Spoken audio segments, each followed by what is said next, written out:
The San Antonio Spurs beat the Toronto Raptors 125-107 last night. And that was a big victory for the Spurs. I think the Raptors came into that game with a 28-11 record. I think it was the best record in the NBA. And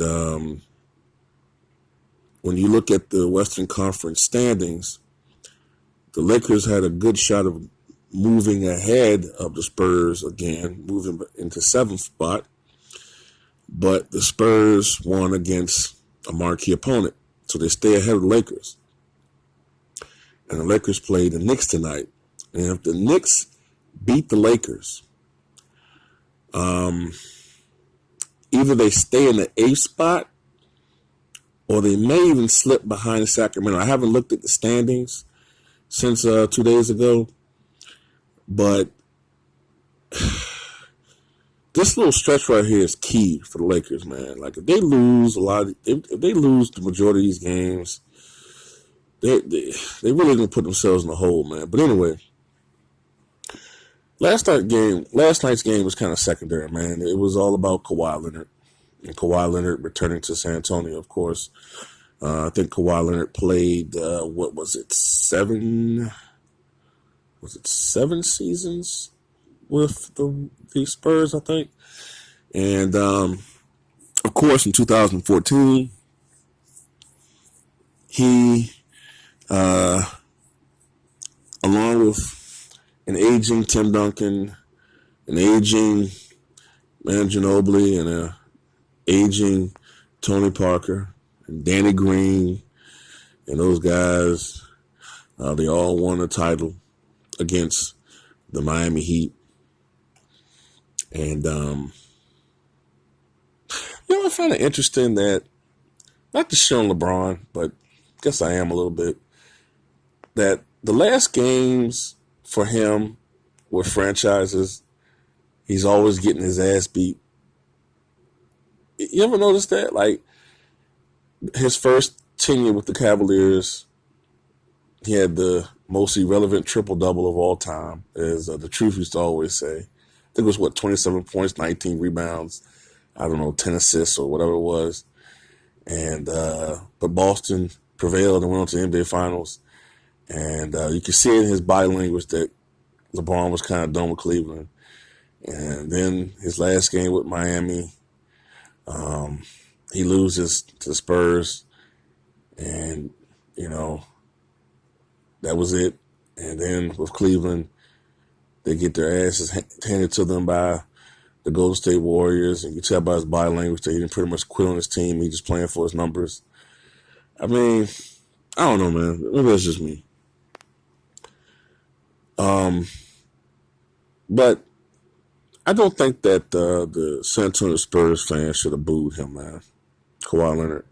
I can understand why. I guess teams do that. But what pisses me off about the situation, I agree with Shaq 100%. I don't normally agree with Shaq a lot on Inside the NBA, but I agree with him this time. Fans don't understand everything. They tend to hear one side of the story.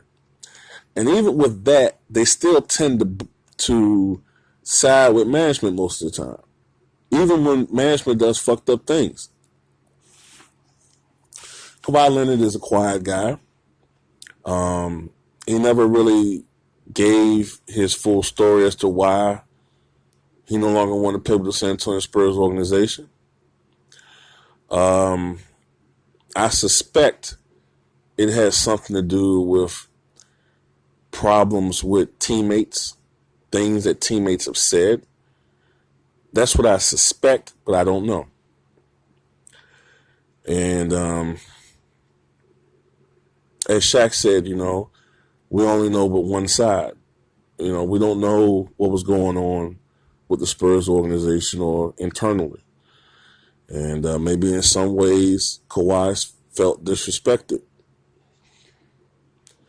I thought I remember hearing something about when Kawhi had that injury, there were some people within the organization that was questioning the severity of his injury, or something like that. I'm not 100% sure, but I thought I remember reading something like that. And if that was the case, then I can understand not want to play for the situation, play for an organization like that. And I can understand also a guy of Kawhi Leonard's, his stature, wanting to make sure that he was fully healed from an injury. Look what happened to Isaiah Thomas. And Isaiah Thomas is he's the example that marquee players don't want to repeat. Because this is a guy that during the the 16-17 season? This is a guy, excuse me, that I think was second in scoring. I think he was either second or third in scoring. Okay, he was averaging 29 points a game for the Boston Celtics. Of course, he was a system player, but still, he was putting up all-star numbers. And this guy played on the day that his sister, or the day after, I can't remember whether it was the same day or the day after, but I thought it was the same day that his sister died in a car accident. When any other player would have had, if he chose not to play, anybody would have understood. But he went out there and played anyway. Okay? What did the organization do? They traded his ass.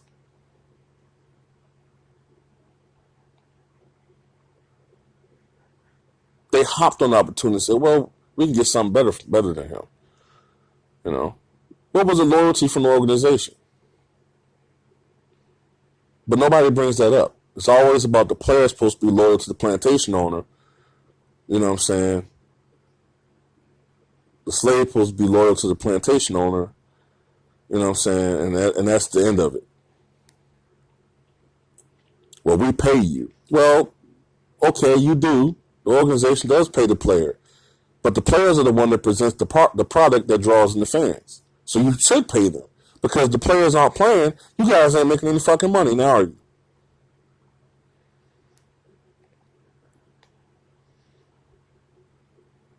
And then Isaiah Thomas, he didn't really let that injury heal with his hip, and it ruined his career. Now, the last I heard, he was with the Denver Nuggets, but that's it. I don't know, where else. I don't even know if he's still in the league anymore, But he's a cautionary tale that many players don't want to replicate, and I can understand why Kawhi Leonard, took his time to come back from injuries. And then in retrospect, now I can understand why Derrick Rose did what he did. Derrick Rose knew his body better than anybody else. Kawhi Leonard knows his body better than anybody else, and he seems happier and in Toronto than he was the last year or whatever with San Antonio. And that's that, man. That's all I got to say really about that situation. And it was a good win for the Spurs. But they were more pumped up for that game, So, that's pretty much all I got to say. And I don't know. I'm just trying to think. I just noticed that a lot of the sports articles that I've been reading seem a little bit anti Kawhi Leonard for some reason. Like basically they're tagging along with the narrative that somehow he did something wrong and that the Spurs fans had a right to boo him. And I don't understand that because his play led to their last title. He was their best player, and he was the Finals MVP. So I don't quite understand, why all of a sudden, they were booing him and calling him a traitor. And the traitor thing is too much. Boo, okay, but traitor, excuse me, that doesn't make any sense, But I don't know. Tell what you guys think, man. I think it's two sides to every story.